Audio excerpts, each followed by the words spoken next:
Hello friends, आपका स्वागत है हमारे यूट्यूब चैनल स्टडी 15 पर। तो आज हम भारत के राष्ट्रपति से रिलेटेड बहुत ही ज्यादा महत्वपूर्ण ऑब्जेक्टिव क्वेश्चन करने जा रहे हैं, जो आपके आने वाले एग्जाम्स के लिए बहुत ही ज्यादा महत्वपूर्ण साबित होंगे। इसलिए वीडियो अंत तक देखिएगा।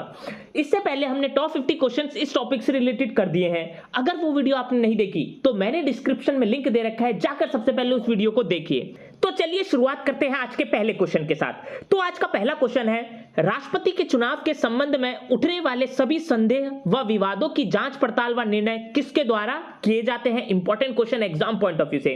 तो राष्ट्रपति के चुनाव के संबंध में उठने वाले सभी संदेह व विवादों की जो जांच पड़ताल व निर्णय किए जाते हैं वो किए जाते हैं भारत के सर्वोच्च न्यायालय द्वारा। तो इसलिए जो इसका सही आंसर है वो है आंसर नंबर बी। आज का अगला प्रश्न, भारतीय संविधान के अनुसार आपात स्थिति घोषित करने का अधिकार किसको है? तो भारतीय संविधान के अनुसार जो आपात स्थिति घोषित करने का अधिकार है वह है भारत के राष्ट्रपति को। तो इसलिए जो इसका सही आंसर है वो है आंसर नंबर बी।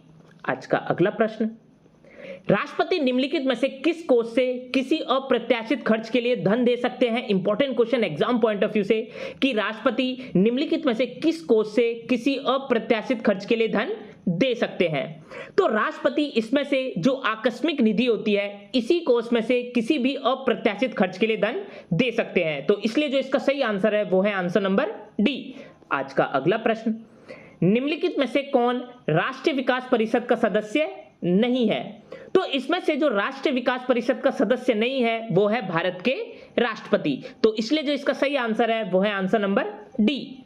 आज का अगला प्रश्न, भारत के नियंत्रक एवं महालेखा परीक्षा लेखा जोखा संबंधी रिपोर्ट किसको प्रस्तुत करते हैं? Important question exam point of view से कि भारत के नियंत्रक एवं महालेखक परीक्षक जो लेखा जोखा होता है उससे संबंधी जो रिपोर्ट होती है वह किसको प्रस्तुत करते हैं? तो भारत के नियंत्रक एवं महालेखक परीक्षक जो लेखा जोखा संबंधी रिपोर्ट होती है वो भेजते हैं भारत के राष्ट्रपति के पास। तो इसलिए जो इसका सही आंसर है वो है आंसर नंबर सी। आज का अगला प्रश्न, राष्ट्रपति मंत्रिपरिषद के सदस्यों को कैसे बर्खास्त कर सकते हैं? Important question exam point of view से कि राष्ट्रपति मंत्रिपरिषद के सदस्यों को कैसे बर्खास्त कर सकते हैं? तो राष्ट्रपति मंत्रिपरिषद के जो सदस्य होते हैं उनको बर्खास्त कर सकते हैं प्रधानमंत्री की सिफारिश पर। तो इसलिए जो इसका सही आंसर है वो है आंसर नंबर सी। आज का अगला प्रश्न, अखिल भारतीय सेवाओं के लिए नियुक्ति कौन करता है? Important question exam point of view से कि जो अखिल भारतीय सेवाओं के लिए नियुक्तियां हैं वो कौन करता है? तो अखिल भारतीय सेवाओं के लिए जो नियुक्ति करता है वो करते हैं भारत के राष्ट्रपति। तो इसलिए जो इसका सही आंसर है वो है आंसर नंबर बी। आज का अगला प्रश्न, भारत के वित्त आयोग की नियुक्ति कौन करता है? तो जो भारत के वित्त आयोग की नियुक्ति है वो करते हैं भारत के राष्ट्रपति। इसलिए जो इसका सही आंसर है वो है आंसर नंबर सी।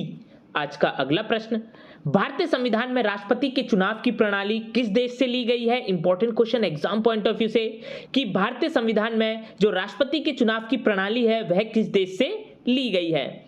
तो भारतीय संविधान में जो राष्ट्रपति के चुनाव की प्रणाली है वो ली गई है आयरलैंड से। तो इसलिए जो इसका सही आंसर है वो है आंसर नंबर सी। आज का अगला प्रश्न, निम्नलिखित में से कौन भारत राज्य का कार्यपालक अध्यक्ष है? तो इनमें से जो भारत राज्य का कार्यपालक अध्यक्ष है वो है भारत के राष्ट्रपति। तो इसलिए जो इसका सही आंसर है वो है आंसर नंबर बी। आज का अगला प्रश्न, निम्नलिखित में से किसके पास भारतीय सुरक्षा बलों पर सर्वोच्च कमान प्राप्त है? तो इसमें से जिसके पास भारतीय सुरक्षा बलों पर सर्वोच्च कमान प्राप्त है वो है भारत के राष्ट्रपति। तो इसलिए जो इसका सही आंसर है वो है आंसर नंबर डी। आज का अगला प्रश्न, भारत में राज्य के राज्यपाल की नियुक्ति कौन करता है? तो भारत में जो राज्य के राज्यपाल की नियुक्ति है वो की जाती है भारत के राष्ट्रपति द्वारा। तो इसलिए जो इसका सही आंसर है वो है आंसर नंबर डी। आज का अगला प्रश्न, निम्नलिखित में से कौन हमारे देश के दोनों में से किसी भी सदन का सदस्य नहीं होता है? तो इनमें से जो हमारे देश के दोनों में से किसी भी सदन का सदस्य नहीं होता है वह व्यक्ति है भारत के राष्ट्रपति। तो इसलिए जो इसका सही आंसर है वो है आंसर नंबर सी। आज का अगला प्रश्न, भारत के आकस्मिकता निधि का संरक्षण कौन होता है? तो भारत के आकस्मिकता निधि का जो संरक्षक होता है वो होते हैं भारत के राष्ट्रपति। तो इसलिए जो इसका सही आंसर है वो है आंसर नंबर सी। आज का अगला प्रश्न, कोई व्यक्ति भारत के राष्ट्रपति के पद पर कितनी बार चुना जा सकता है? Important question exam point of view से, कि कोई भी व्यक्ति भारत के राष्ट्रपति के पद पर कितनी बार चुना जा सकता है। भारत में जो राष्ट्रपति के पद पर है वह कितनी बार भी चुना जा सकता है, इसकी कोई सीमा नहीं है। तो इसलिए जो इसका सही आंसर है वो है आंसर नंबर डी। आज का अगला प्रश्न, अध्यादेश जारी करने का अधिकार राष्ट्रपति को कौन सा अधिकार है? Important question exam point of view से, कि जो अध्यादेश जारी करने का अधिकार है वो राष्ट्रपति का कौन सा अधिकार है? तो जो अध्यादेश जारी करने का जो राष्ट्रपति का अधिकार है वह अधिकार है विधायी। तो इसलिए जो इसका सही आंसर है वो है आंसर नंबर ए। आज का अगला प्रश्न, निम्नलिखित में से कौन सा राष्ट्रपति के निर्वाचन का भाग है परंतु उसके महाभियोग अधिकरण का भाग नहीं है? तो इसमें से आपको बताना है कि ऐसा कौन सा है इसमें से जो राष्ट्रपति के निर्वाचन का तो भाग है परंतु उसके महाभियोग अधिकरण का भाग नहीं है। तो इसमें से जो राष्ट्रपति के निर्वाचन का भाग है लेकिन महाभियोग अधिकरण का भाग नहीं है वो है राज्यों के विधानसभाएं। तो इसलिए जो इसका सही आंसर है वो है आंसर नंबर सी। आज का अगला प्रश्न, राष्ट्रपति के उम्मीदवार के लिए क्या आवश्यक नहीं है? यानी आपको इसमें से बताना है कि जो राष्ट्रपति का उम्मीदवार है उसके लिए इनमें से क्या आवश्यक नहीं है। तो इसमें से जो राष्ट्रपति के उम्मीदवार के लिए आवश्यक नहीं है वो है पढ़ा लिखा होना। तो इसलिए जो इसका सही आंसर है वो है आंसर नंबर बी। इसके अलावा राष्ट्रपति की आयु कितनी होनी चाहिए? 35 वर्ष तक की होनी चाहिए, सांसद चुने जाने की योग्यता होनी चाहिए और देश का नागरिक होना चाहिए। आज का अगला प्रश्न, राष्ट्रपति के निर्वाचन में राज्य का मुख्यमंत्री मतदान के लिए पात्र नहीं होता है यदि। तो इसमें जो राष्ट्रपति के निर्वाचन में है राज्य का जो मुख्यमंत्री होता है मतदान के लिए पात्र नहीं होता है यदि वह क्या है? विधानमंडल में उच्च सदन का सदस्य हो। तो इसलिए जो इसका सही आंसर है वो है आंसर नंबर सी। आज का अगला प्रश्न, भारत एक गणतंत्र है, इसका अर्थ क्या है? तो अगर भारत एक गणतंत्र राज्य है तो इसका अर्थ यह है कि भारत में वंशानुगत शासन नहीं है। तो इसलिए जो इसका सही आंसर है वो है आंसर नंबर सी। आज का अगला प्रश्न, भारत में राष्ट्रपति चुना जाता है, important question exam point of view से, कि जो भारत में राष्ट्रपति होता है वह किनके द्वारा चुना जाता है? तो भारत में जो राष्ट्रपति होता है वो चुना जाता है निर्वाचित सांसदों व विधानसभा सदस्यों द्वारा। तो इसलिए जो इसका सही आंसर है वो है आंसर नंबर टी। आज का अगला प्रश्न, एक विधायक जो संसद में प्रस्तुत किया जाता है कौन सी क्रिया के बाद अधिनियम बन जाता है? Important question exam point of view से, कि एक विधायक जो संसद में प्रस्तुत किया जाता है वह कौन सी क्रिया के बाद अधिनियम बन जाता है? एक विधेयक जो संसद में प्रस्तुत किया जाता है यदि उस पर क्या होता है? राष्ट्रपति अपनी सहमति दे देता है तो इसके बाद यह क्या बन जाता है? अधिनियम बन जाता है। तो इसलिए जो इसका सही आंसर है वो है आंसर नंबर बी।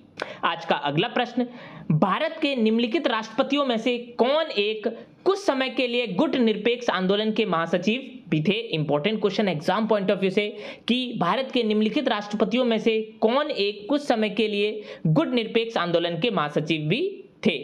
तो इसमें से जो ज्ञानी जेल सिंह थे वो क्या थे? कुछ समय के लिए क्या थे? गुट निरपेक्ष आंदोलन के महासचिव भी थे। तो इसलिए जो इसका सही आंसर है वो है आंसर नंबर सी। आज का अगला प्रश्न, 2 अवधि के लिए भारत के राष्ट्रपति कौन थे? 2 अवधि के लिए भारत के जो राष्ट्रपति थे वो थे डॉक्टर राजेंद्र प्रसाद। तो इसलिए जो इसका सही आंसर है वो है आंसर नंबर बी। आज का अगला प्रश्न, लाभ के पद का निर्णय कौन करेगा? तो जो लाभ के पद का निर्णय होता है वो कौन करता है? संघीय संसद करता है। तो इसलिए जो इसका सही आंसर है वो है आंसर नंबर बी। आज का अगला प्रश्न,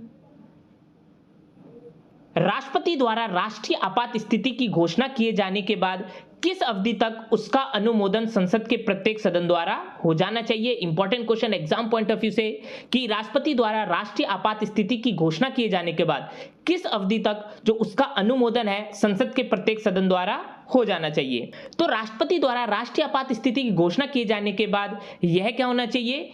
1 माह के भीतर तक क्या होना चाहिए? इसका अनुमोदन संसद के प्रत्येक सदन द्वारा हो जाना चाहिए। तो इसलिए जो इसका सही आंसर है वो है आंसर नंबर ए। आज का अगला प्रश्न, भारत में किस प्रकार की आपात स्थिति अभी तक केवल एक बार लागू की गई है? Important question exam point of view से, कि भारत में किस प्रकार की आपात स्थिति अभी तक केवल एक बार लागू की गई है? तो भारत में जो आंतरिक आपात स्थिति है यह अभी तक केवल एक बार लागू की गई है। तो इसलिए जो इसका सही आंसर है वो है आंसर नंबर ए। आज का अगला प्रश्न,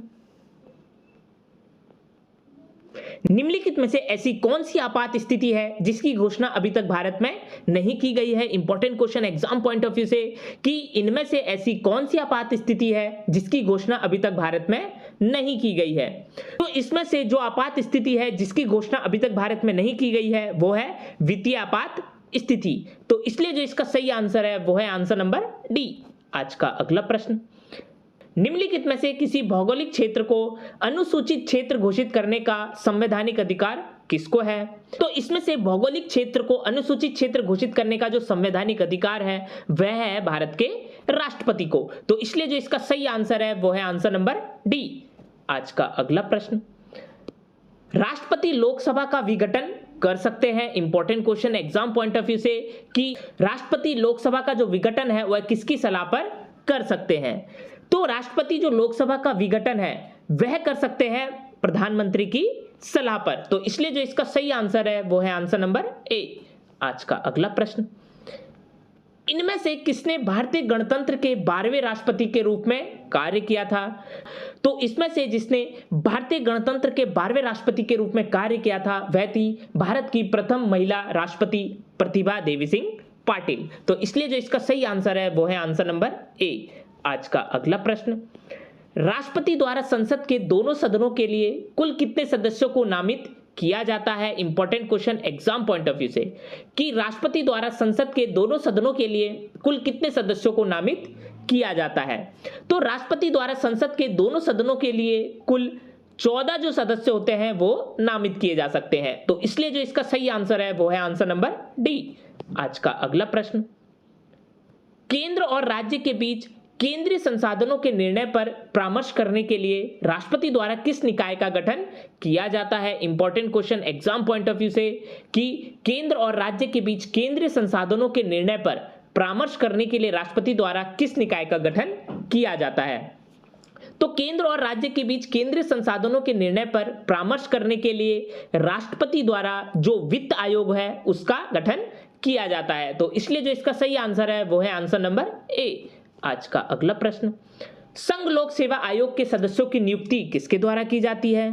तो संघ लोक सेवा आयोग के जो सदस्यों की नियुक्ति होती है वो की जाती है भारत के राष्ट्रपति द्वारा। तो इसलिए जो इसका सही आंसर है वो है आंसर नंबर बी। आज का अगला प्रश्न, भारत के अटॉर्नी जनरल की नियुक्ति कौन करता है? तो जो भारत के अटॉर्नी जनरल की नियुक्ति की जाती है वो की जाती है भारत के राष्ट्रपति द्वारा। तो इसलिए जो इसका सही आंसर है वो है आंसर नंबर बी। आज का अगला प्रश्न, भारत में राष्ट्रपति कितनी बार वित्तीय आपात स्थिति की घोषणा कर चुके हैं? तो भारत में जो राष्ट्रपति है इन्होंने अभी तक किसी भी वित्तीय आपातकालीन की घोषणा नहीं की है। तो इसलिए जो इसका सही आंसर है वो है आंसर नंबर ए। आज का अगला प्रश्न, राष्ट्रपति की सेवानिवृत्ति आयु क्या है? Important question exam point of view से कि राष्ट्रपति की जो सेवानिवृत्ति आयु है वह कितनी है? तो राष्ट्रपति की जो सेवानिवृत्ति आयु है उसकी कोई भी सीमा नहीं है। तो इसलिए जो इसका सही आंसर है वो है आंसर नंबर डी। आज का अगला प्रश्न, संसद के दोनों सदनों का संयुक्त सत्र कौन बुला सकता है?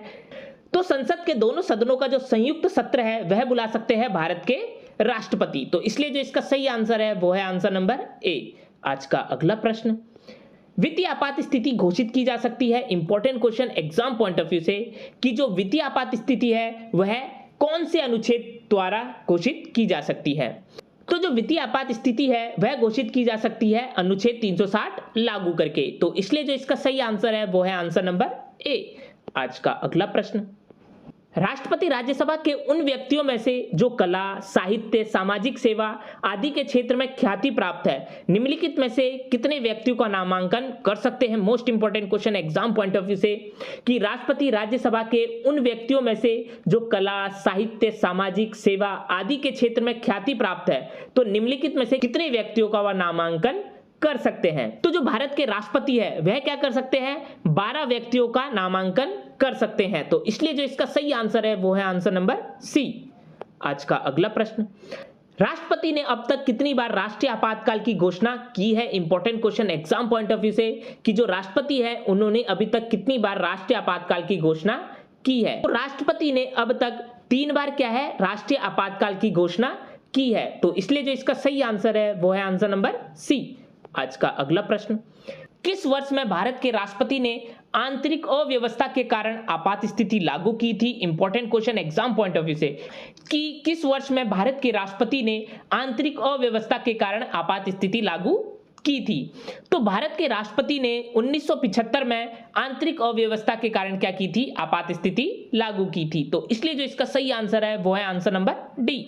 आज का अगला प्रश्न, निम्नलिखित में से वे व्यक्ति कौन है जो अनुच्छेद 143 के अधीन किसी मामले को सलाहकारी राय के लिए भारत के उच्चतम न्यायालय को भेज सकते हैं?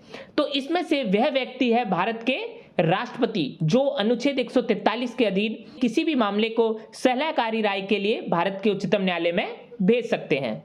तो इसलिए जो इसका सही आंसर है वो है आंसर नंबर ए। आज का अगला प्रश्न, राष्ट्रपति और उपराष्ट्रपति से संबंधित चुनाव विवादों का समझौता करने का अधिकार उच्चतम न्यायालय को है, यह उसका कौन सा अधिकार है? तो राष्ट्रपति और उपराष्ट्रपति से संबंधित चुनाव विवादों का समझौता कराने का जो अधिकार उच्चतम न्यायालय को है, यह उसका क्या है? मौलिक अधिकार है। तो इसलिए जो इसका सही आंसर है वो है आंसर नंबर ए। आज का अगला प्रश्न, निम्नलिखित में से वह व्यक्ति कौन था जिसे भारत के राष्ट्रपति के रूप में निर्विरोध चुना गया था? Important question exam point of view से कि इनमें से वह कौन सा व्यक्ति है जिसे भारत के राष्ट्रपति के रूप में निर्विरोध चुना गया था?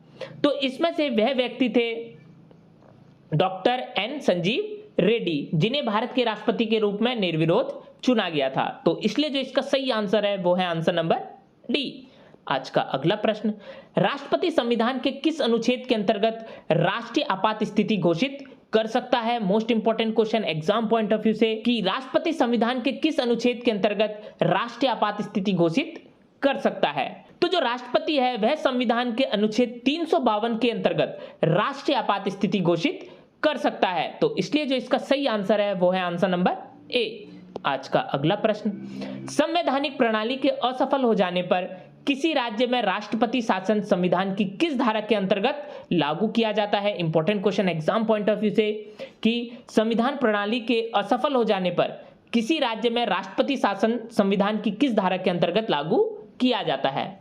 तो संविधान प्रणाली के असफल हो जाने पर किसी राज्य में राष्ट्रपति शासन जो संविधान होता है वह 356 धारा के अंतर्गत लागू किया जाता है। तो इसलिए जो इसका सही आंसर है वो है आंसर नंबर बी।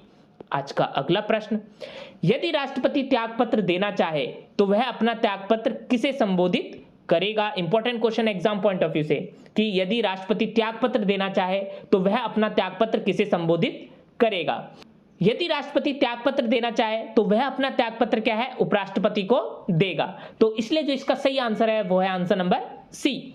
आज का अगला प्रश्न, भारत के राष्ट्रपति पर महाभियोग की विधि अपनाई गई है। Important question exam point of view से कि भारत के राष्ट्रपति पर जो महाभियोग की विधि है वह किसके संविधान से अपनाई गई है? तो जो भारत के राष्ट्रपति पर महाभियोग की विधि है वह अपनाई गई है यूएसए के संविधान से। तो इसलिए जो इसका सही आंसर है वो है आंसर नंबर ए।